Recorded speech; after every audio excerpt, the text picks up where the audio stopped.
وبمحمد صلی اللہ تعالی علیہ وعلی آلہ وبارک وسلم نبیا ورسولا رب اشرح لی صدری ویسر لی امری واحلل عقدۃ من لسانی یفقہوا قولی الحمد للہ وحدہ والصلاة والسلام علی من لا نبی بعدہ وعلى آلہ واصحابہ الذین اوفوا عہدہ اما بعد فاعوذ باللہ من الشیطان الرجیم بسم اللہ الرحمن الرحیم قل من کان عدوا لجبریل فإنہ نزلہ علی قلبک بإذن اللہ مصدقا لما بین یدیہ وہدی وبشری للمؤمنین من کان عدوا للہ وملائکتہ ورسلہ وجبریل ومیکال فإن اللہ عدو للکافرین۔ سارے بھائی درود پاک پڑھیے۔ الصلاۃ والسلام علیک یا سیدی یا رسول اللہ وعلی آلک واصحابک یا سیدی حبیب اللہ مولا صلی وسلم دائما ابدا علی حبیبک خیر الخلق کلہم منزہ عن شریک فی محاسنہ فجوہر الحسن فی غیر منقسم یا اکرم الخلق مالی من الوذ بہ سواک عند حلول الحادث العمم ولن یدیک رسول اللہ جاہک بیذ الکریم تجلی باسم منتقم رب صلی وسلم دائما ابدا علی حبیبک خیر الخلق کلہم۔ اللہ کریم جل شانہ کی حمد و ثنا اور حضور سید المرسلین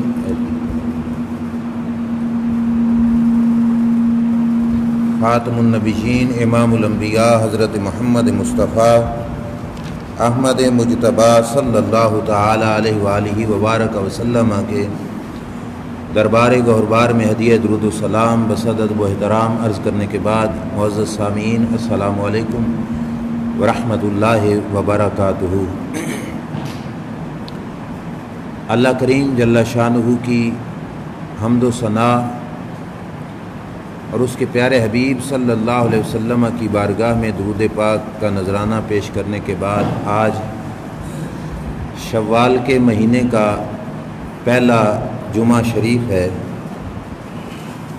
اور رب کے فضل سے ہم نے وہ سلسلہ جو قرآن مقدس کی تفسیر کا جمعہ پہ شروع کیا تھا، تقریباً 2 ماہ اس کا انقطاع رہا، وہ سلسلہ رکا رہا۔ آج پھر اللہ کی توفیق سے اسی سلسلے کو ہم آگے چلاتے ہیں۔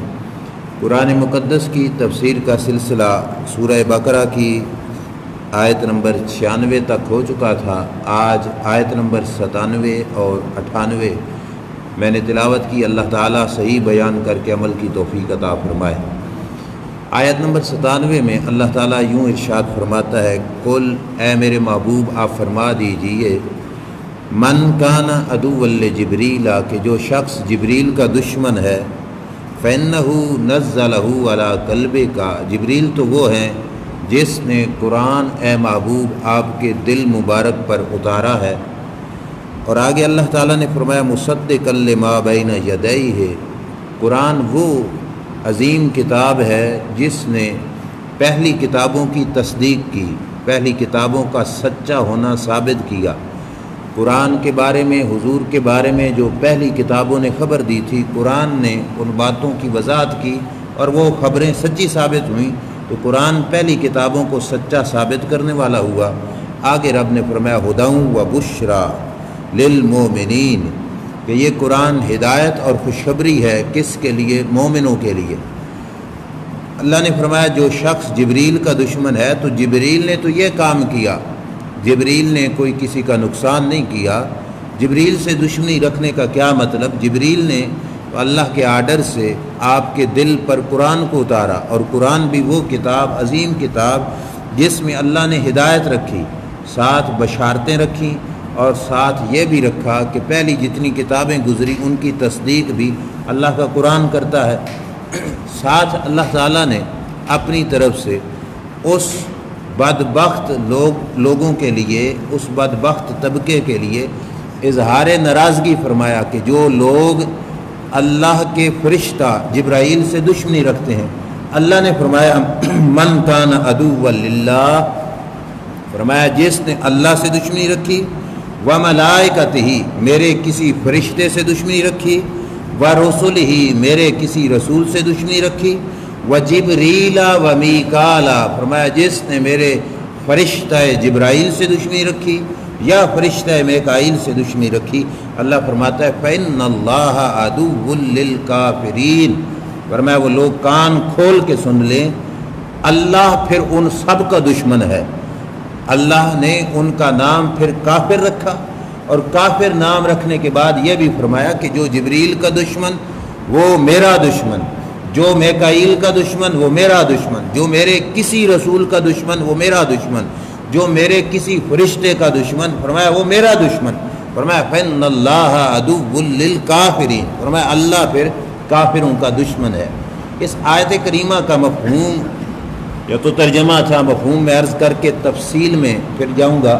مفہوم یہ ہے کہ حضور کے زمانہ اقدس میں کچھ لوگوں نے یہ کہا تھا کہ ہمیں جبرائیل سے دشمنی ہے، تو اللہ تعالیٰ نے ان کے جواب فرمایا کہ جس کو جبریل سے دشمنی ہے نا اس کو میرے سے دشمنی ہے، اور جو جبریل کا دشمن ہے فرمایا میں اس کا دشمن ہوں، فرمایا پھر وہ رب کا نہیں ہو سکتا جو جبریل کا دشمن بنے گا۔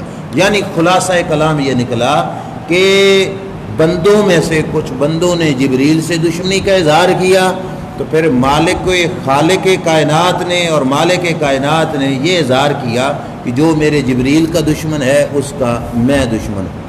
اب اس آیت کریمہ کی تفصیل اور وضاحت کی طرف چلیے۔ کس نے کہا تھا کہ ہمیں جبریل سے دشمنی ہے؟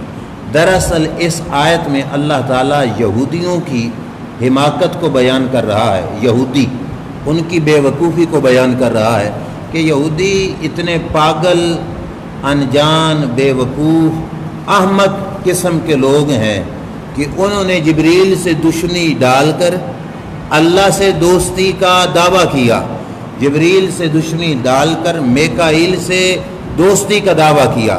رب نے بتایا کہ یہ کتنے بے وقوف ہے، جبریل اور میکائیل ہو یا پھر رب ذوالجلال کی ذات اقدس ہو، جو کسی ایک کا دشمن بنے گا وہ سب کا دشمن بنے گا، کیونکہ جبرائیل اور میکائیل دونوں ایک ہی کام کرنے والے ہیں، ایک ہی رب کے ماننے والے ہیں۔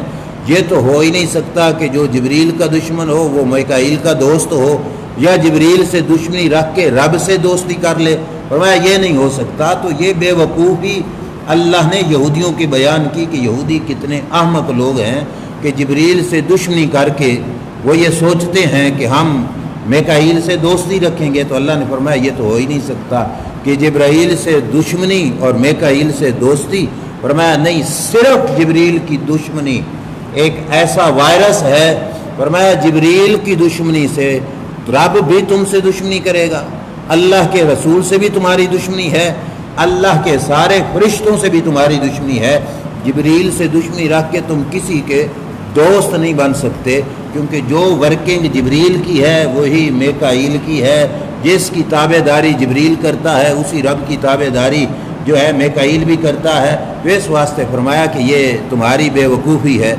اب آئیے اس آیت کے شان نزول کی طرف کہ یہ آیت نازل کب ہوئی۔ بڑی تفصیلاً امام فخر الدین رازی نے تفسیر کبیر میں اس پہ بحث کی، میں وہ سب کچھ آپ کو سناؤں گا۔ امام رازی فرماتے ہیں آیت کا شان نزول کئی وجہ بیان کی۔ ایک وجہ تو امام رازی نے یہ بیان کی کہ جس وقت اللہ کے نبی صلی اللہ علیہ وسلم مدینہ شریف تشریف لے آئے، عطاہ عبداللہ ابن سوریہ، یہودیوں کا ایک عالم تھا جس کا نام تھا عبداللہ بن سوریہ، وہ یہودیوں کی جماعت پوری لے کر حضور کے پاس آ گیا اور اس نے کہا حضور سے آ کر کہ میں تورات کو جاننے والا ہوں، تورات کا عالم ہوں، مجھے پتہ ہے کہ جو آخری نبی ہے نا اس کی نشانیاں کیا ہیں، میں آپ سے بات کروں گا، اگر تو آپ کے اندر وہ نشانیاں پوری ثابت ہو گئیں ہم سارے تم پہ ایمان لے آئیں گے، اور اگر تم ہمارے سوالوں کے جواب نہ دے سکے تو پھر تم سچے نبی نہیں ہو معاذ اللہ۔ اس نے یہ کہا، سرکار نے فرمایا ٹھیک ہے۔ عبداللہ بن سوریہ حضور کے سامنے بیٹھ گیا۔ اب اس کا پہلا سوال سنیے کیا ہے۔ اس نے کہا فقد اخبرنا عن نوم النبی الذی یجیء فی آخر الزمان۔ اس نے کہا ہمیں ہماری تورات نے یہ بتایا ہے کہ آخری نبی کی نیند کیسی ہوگی۔ نیند کہا آخری نبی کی ہمیں نیند کا بھی پتہ ہے، آپ بتائیے آپ کی نیند کیسی ہے۔ میرے آقا صلی اللہ علیہ وسلم نے جواب دیا، اب توجہ سے، سرکار نے کیا فرمایا، فقال علیہ السلام تنام عینایا ولا ینام قلبی۔ سرکار نے فرمایا میری نیند یہ ہے کہ جب میں سوتا ہوں تو میری فقط آنکھیں سوتی ہیں، دل میرا جاگتا ہے، میرا دل جاگتا رہتا ہے، میری فقط آنکھیں سوتی ہیں۔ سرکار نے یہ جواب دیا۔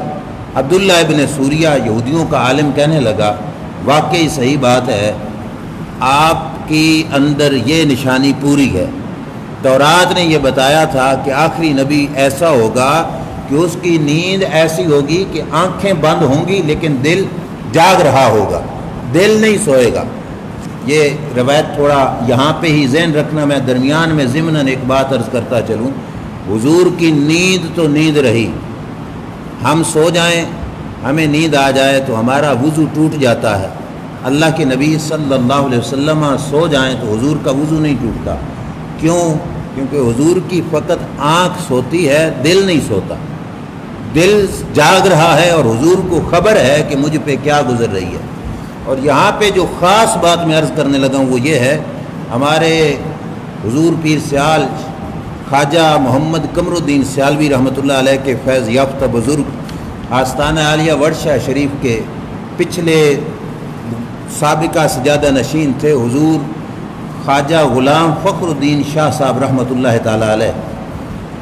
وہ یہ بات بیان فرماتے تھے، چونکہ ان کی زبان کی ہے اس واسطے میں نے نام بھی ان کا لیا کہ برکت بھی ہوگی بعد میں۔ وہ فرماتے تھے کہ حدیث کی کتابوں میں یہ آتا ہے کہ جس وقت قیامت آئے گی سب سے پہلے روئے زمین پر جس ہستی کی مزار کھلے گی وہ ہمارے نبی علیہ السلام ہوں گے۔ سرکار مزار سے باہر تشریف لے آئیں گے قیامت کے وقت، اور سب سے پہلے پھر اس زمین پہ حضور سجدہ فرمائیں گے، اللہ کے حضور سر بسجود ہو جائیں گے کہ یا اللہ امت کی بخشش کے لیے، امت کی خیر خواہی کے لیے حضور سجدہ کریں گے۔ سید غلام فخر الدین شاہ صاحب رحمۃ اللہ تعالی علیہ فرماتے تھے کہ سجدہ بغیر وضو کے نہیں ہو سکتا، بغیر وضو کے سجدہ کرنا جائز ہی نہیں۔ سرکار تو اٹھے قبر سے اور ادھر کر دیا سجدہ۔ حدیث کی کسی کتاب میں یہ موجود نہیں کہ قبر سے اٹھنے کے بعد حضور نے وضو کیا ہو، قبر سے اٹھتے ہی حضور نے سجدہ کیا۔ شاہ صاحب فرماتے تھے اس کا مطلب ہے کہ نبی کی نیند تو نیند رہی، اللہ کے نبی کی موت بھی ان کا وضو نہیں توڑتی۔ سرکار وصال فرما گئے، قبر میں کتنی صدیاں بیت گئی ہوں گی لیکن اٹھتے ہی سجدہ کریں گے اور زمانے کو بتائیں گے کہ ہماری موت بھی تمہاری موت سے جدا ہے، ہماری موت ایسی نہیں کہ وضو توڑ دے۔ کہا موت کے بعد بھی وہ وضو برقرار رہا، صدیاں بیت گئیں کہ حضور نے سجدہ کیا۔ اب آئیے واپس اس حدیث کی طرف کہ عبداللہ بن سوریہ نے ایک سوال کیا تھا، کیا کہ تمہاری نیند کیسے ہے۔ دوسرا سوال سنیے، دوسرا سوال اس نے یہ کیا کہ فَأَخْبِرْنِي عَنِ الْوَلَدِ أَمِنَ الرَّجُلِ يَكُونُ أَمِنَ الْمَرْأَةِ۔ عبداللہ بن سوریہ نے کہا کہ مجھے یہ بتاؤ کہ بچہ باپ سے پیدا ہوتا ہے یا بچہ ماں سے پیدا ہوتا ہے؟ ماں کے پیٹ سے تو پیدا ہوتا ہے، مطلب یہ تھا کہ باپ کے پانی سے بچہ بنتا ہے یا ماں کے پانی سے بچہ بنتا ہے؟ اب میرے محبوب کا جواب سنو، اور یہاں پہ میں اربوں خربوں سلام کرتا ہوں حضور کے علم کی عظمت کو۔ سائنس ٹیکنالوجی کروڑوں قدم پیچھے رہ گئی، کون ہے جو سچ سے یہ بتا سکے گا کہ بچہ کتنا باپ کے پانی سے بنا اور کتنا بچہ ماں کے پانی سے بنا؟ ہزاروں سلام میرے نبی کے علم کو، حضور نے بتایا اس وجود میں کتنا حصہ ماں کا ہے اور کتنا حصہ باپ کا ہے۔ سرکار کا جواب سنیے، میرے نبی علیہ السلام نے فرمایا اما العظام والعصب والعروق فمن الرجل، فرمایا اس وجود میں جو ہڈیاں ہیں، جو پٹھے وہ اور جو رگیں ہیں، یہ تین چیزیں باپ کے پانی سے بنی، ہڈیاں، پٹھے اور رگیں، فرمایا یہ باپ کے پانی سے بنی۔ اور آگے کیا فرمایا؟ فرمایا اما اللحم والدم والظفر والشعر فمن المرأة، فرمایا بوٹیاں ماں کے پانی سے بنی، خون ماں کے پانی سے بنا، سر کے بال ماں کے پانی سے بنے، ہاتھوں کے پاؤں کے یہ ناخن فرمایا ماں کے پانی سے بنے۔ اب یہ سرکار نے بتا دیا، اب کوئی ہے جو سرچ کر کے یہ بتا سکے کہ کتنا وجود ماں کے پانی سے بنا، کتنا وجود باپ کے پانی سے بنا؟ لوگ قرآن و سنت کو چھوڑ کے بھیک ٹیکنالوجی سے مانگتے ہیں، مگر رب کا قرآن بتاتا ہے کوئی آئے تو صحیح۔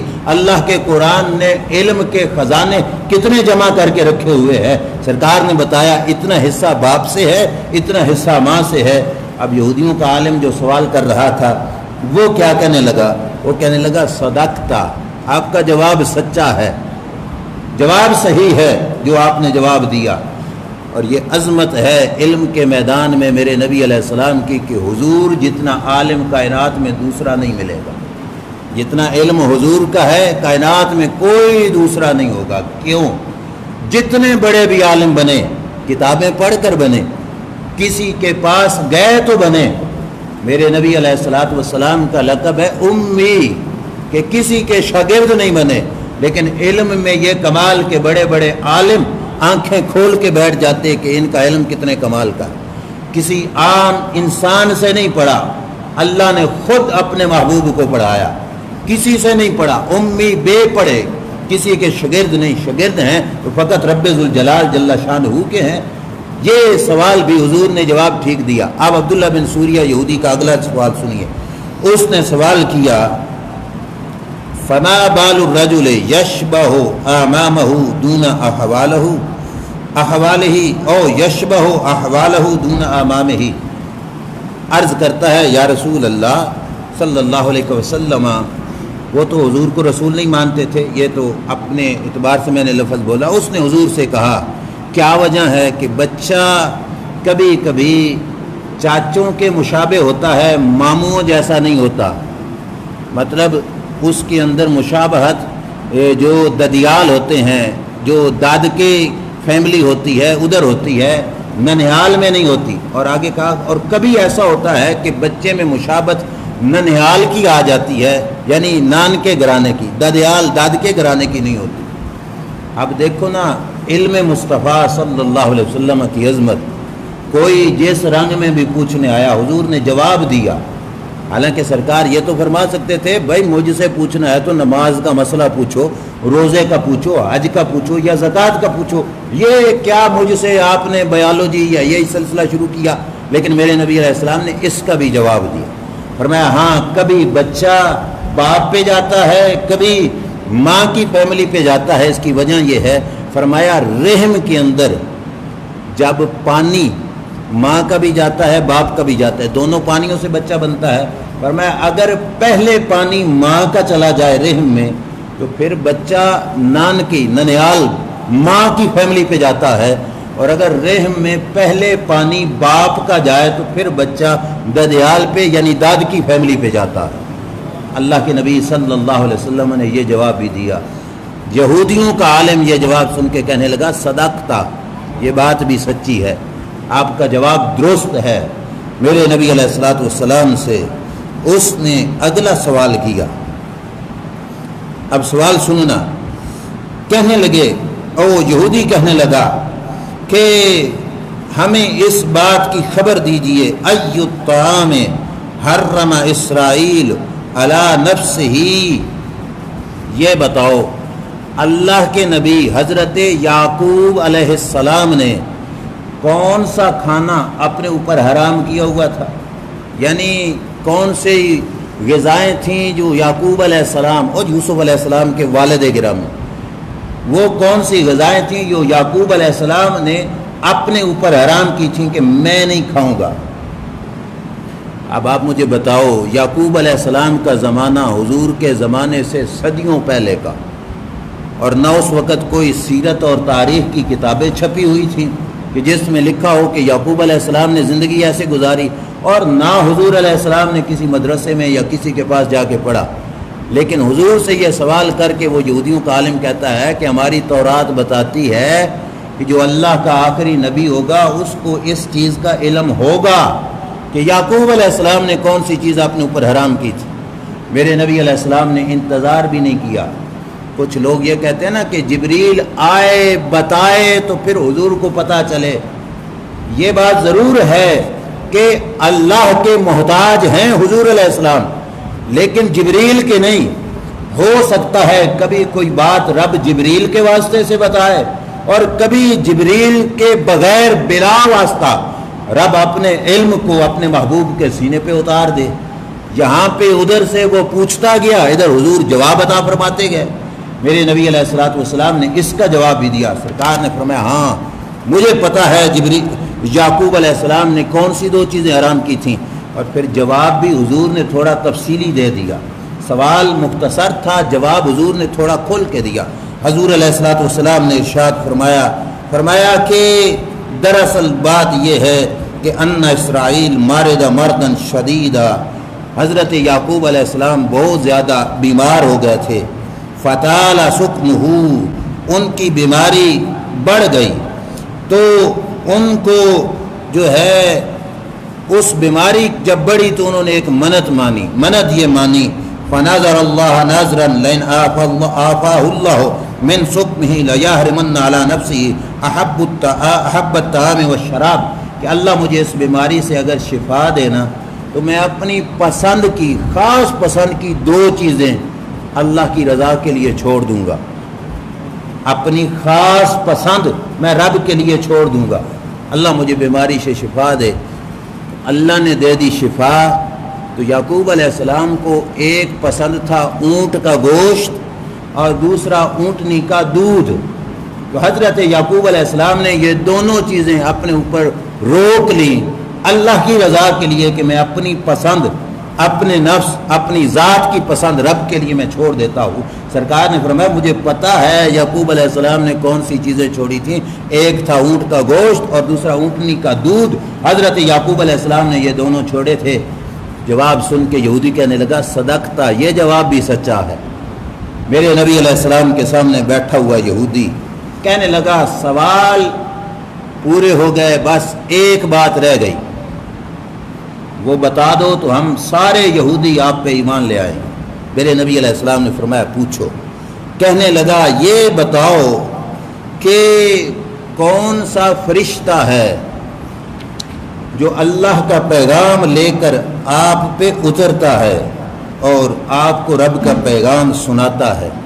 اب حضور پہ کون سا فرشتہ آتا تھا یہ تو آپ کو بھی پتہ ہے، حضرت جبرائیل علیہ السلام۔ سرکار نے فرمایا فقال جبرائیل، سرکار نے فرمایا جبرائیل فرشتہ ہمارے پاس آتا ہے۔ اب یہ لاسٹ سوال تھا ان کا، اور اس کے بعد اس نے ایمان لے آنا تھا۔ جب اس نے یہ پوچھا فرشتہ کون سا ہے، سرکار نے بتایا جبریل، تو آگے سے کیا کہنے لگا ان ذالک عدونا، یہ فرشتہ ہمارا ہے دشمن، لہذا ہم ایمان نہیں لے آئے۔ معاذ اللہ، اس نے کہا کہ جبریل سے ہمارا بیر ہے، دشمنی ہے، ہم جبریل کے لائے ہوئے قرآن پہ ایمان نہیں لائیں گے، جبریل تو ہمارا نسلی دشمن، اس نے کہا ہماری پیچھے نسلوں کا دشمن ہے۔ اب جبریل سے دشمنی کیا تھی یہودیوں کو، وہ کہنے لگے کہ ینزل بالقتال والشدہ، یہ جب بھی اترتا تھا ہمارے نبی پر کوئی نہ کوئی ہمارے خلاف ہی آرڈر لے کے آتا تھا۔ کبھی ہمارے نبی علیہ السلام کو کہتا کہ اپنی امت کو کہو کہ جنگ کریں، اور کبھی ہمارے اوپر یہ فرشتہ عذاب لے کے اترتا تھا۔ بنی اسرائیل پہ کئی عذاب آئے، تو کبھی کوئی نہ کوئی عذاب لے کے اترتا تھا۔ تو جبریل سے تو ہمارا بیر ہے، دشمنی چل رہی ہے۔ جبریل اگر کل قرآن لے کے آتا ہے تو جبریل تو ہے ہمارا دشمن، لہذا ہم اس وجہ سے آپ پہ ایمان نہیں لائیں گے۔ اب جبریل کی دشمنی کی بات سن کر حضرت عمر نے اس یہودی سے پوچھا ذرا دشمنی کی وجہ بھی تو بتاؤ۔ ایک وجہ تو وہ بتا چکا تھا، مزید پوچھا کہ دشمنی کی وجہ بتاؤ۔ اب اس کی بے وقوفی سنو یہودی کی. یہودی کہنے لگے پہلے نبوت آ رہی تھی بنی اسرائیل میں، یعنی اولاد یعقوب علیہ السلام، یعنی حضرت اسحاق علیہ السلام کی اولاد سے، اور جبریل نے ہمارے ساتھ دشمنی کی اور یہ نبوت لے کے آیا بنی اسماعیل پہ، اور حضرت ابراہیم علیہ السلام کی اولاد میں. کہا کہ یہ اولاد اسماعیل میں، حضور اولاد اسماعیل میں سے تھے صلی اللہ علیہ وسلم، تو کہا کہ یہ اولاد اسماعیل میں نبوت لے کے آیا، ہماری اس کے ساتھ ٹکر پرانی ہے، اس نے نبوت کا سلسلہ ہماری خاندان سے نکال کر ان کے خاندان میں لے کے گیا، لہذا جبریل کی اور ہماری دشمنی، ہم آپ پہ ایمان نہیں لے آئے. حضرت عمر نے اس کو کہا او خدا کے بندے، جبریل سے دشمنی پانا یہ رب سے دشمنی پانا ہے. جبریل کے دشمن بنو گے تو رب سے دشمنی بن جائے گی تمہاری، لہذا ہوش کرو جبریل کے دشمن نہ بنو.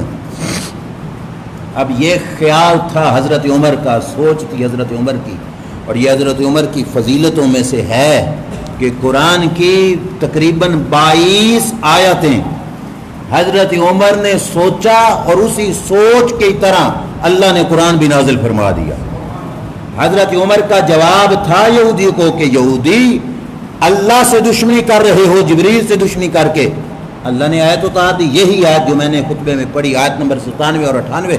اللہ نے فرمایا محبوب ان کو بتا دو من کان عدوا للہ وملائکتہ ورسلہ وجبریل ومیکائیل فإن اللہ عدو للکافرین، کہ جو میرے جبریل کا، میرے میکائیل کا، میرے رسولوں میں سے کسی کا دشمن ہے، میرا رب اس کا دشمن ہے. رب سے دشمنی کر رہے ہو یہودیوں. اب میں یہاں پہ آپ کا ذہن روک کر یہ بتانا بھی چاہتا ہوں کہ یہ آیت نمبر 97-98 تک سورہ بقرہ پہنچ چکی. اس سے پیچھے درجنوں آیتیں ہیں جس میں رب نے یہودیوں کی بے وقوفی، یہودیوں کی ناشکری، یہودیوں کی حماقتوں کو بیان کیا، اور رب اپنے نبی کی امت کو بتانا چاہتا ہے وہ یہودیوں کے پیچھے نہ چلنا، یہودی تو بے وقوف قوم ہے. مگر افسوس کہ ہماری قوم نے بجائے اس کے کہ رب کی مانتی اور سمجھتی کہ یہودی بے وقوف ہے، یہ کہتے ہیں کہ مولوی بے وقوف ہیں. انہوں نے دیندار طبقے کو بے وقوف کہنا شروع کیا. رب نے کہا تھا یہودی بے وقوف ہیں، اللہ کی دشمنی ہے یہود سے، رب ذوالجلال کی دشمنی ہے یہود سے، اور یہود بے وقوف ہیں. مگر ہم نے سمجھا کہ یہودی بڑے سمجھدار ہیں، بڑی ترقی کر گئے، بڑے آگے نکل گئے، ہم ان کے پیچھے چلیں گے تو کامیاب ہوں گے. یہودیوں کے پیچھے چلنے میں کامیابی نہیں. یہ سازش جو کرونا وائرس کی شکل میں، اور کئی بندے مارے ان بدبختوں نے نام کرونا کا کر کے کہ فلاں مر گیا جی کرونا سے. آج بھی صبح گوجرا والا کا ایک شخص بیچارہ بتا رہا تھا کہ اس کا باپ تھا، دل کا مریض تھا، ایسی جی کرانے ہسپتال گیا، کہتا ہے میں رپورٹ لینے گیا، واپس آیا تو میرے باپ کو اٹھا کے انہوں نے کہا کرونا کا مریض ہے، ادھر داخل کر دیا. تھوڑی دیر کے بعد خبر آ گئی جی تیرا باپ مر گیا.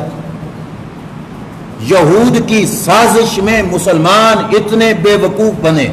اب یہودی کہتا ہے جی یہ بندے سے بندے کو بیماری لگتی ہے، اور آپ کسی کی کال ملاؤ تو وہ لڑکی بول رہی ہوتی ہے جی احتیاطی تدابیر یہ ہیں کہ ہاتھ کو نہ کان کے قریب لے جانا ہے، نہ آنکھ کے قریب لے جانا ہے، نہ ناک کے قریب لے جانا ہے. ان الوؤں سے پوچھو کہ ہم کھانا کیسے کھائیں اگر ہاتھ کو منہ کے قریب بھی نہیں لے جانا.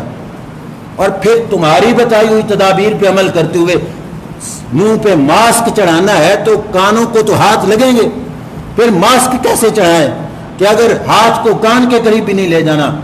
الو بنایا ہوا ہے انہوں نے اس قوم کو، اور ہماری قوم سمجھتی ہے یہودی سمجھدار ہے.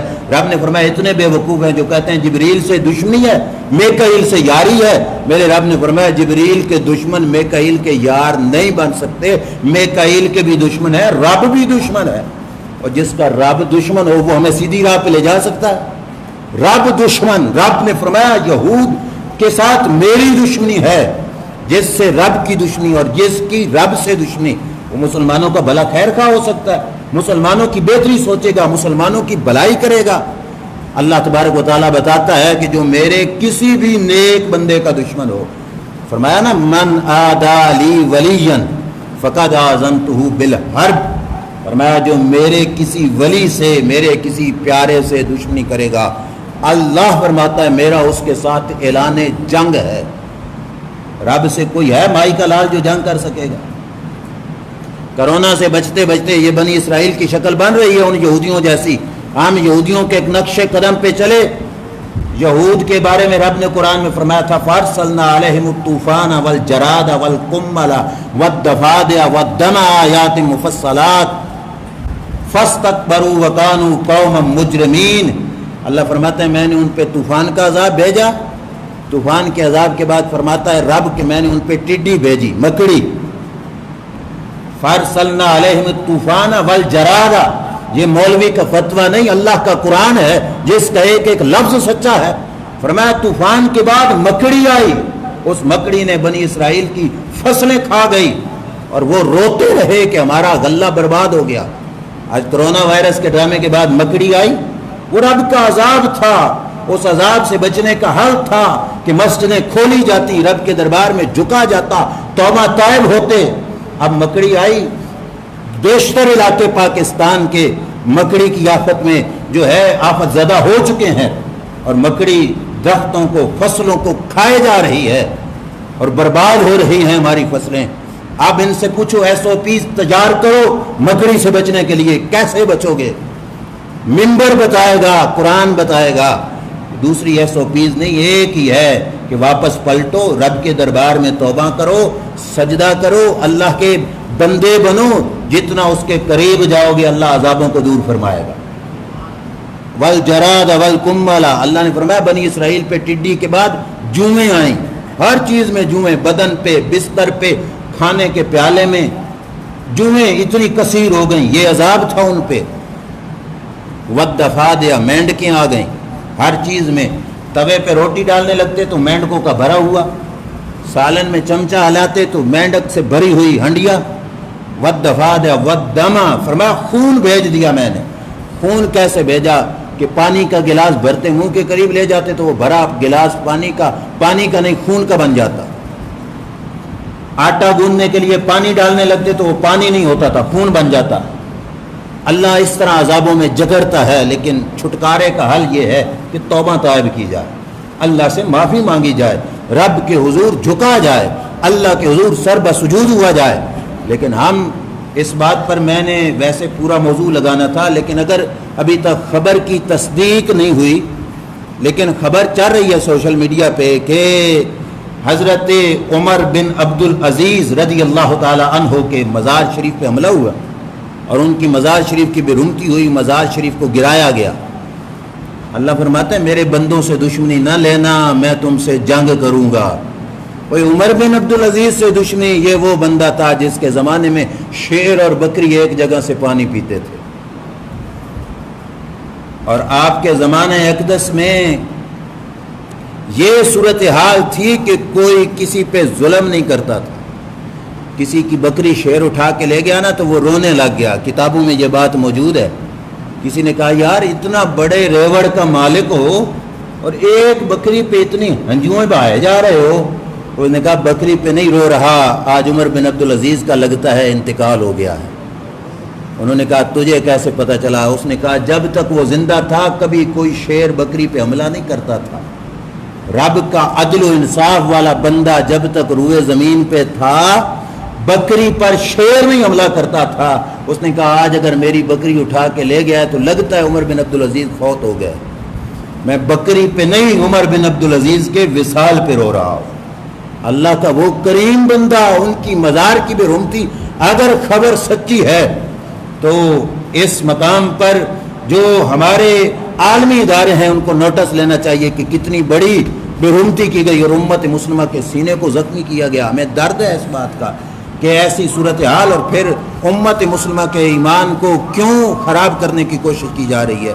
ہمیں اس مقام پر خاصی سوچ و بچار کرنی چاہیے. تو بہرحال آیت کریمہ کا صرف ایک شان نزول میں نے سنایا.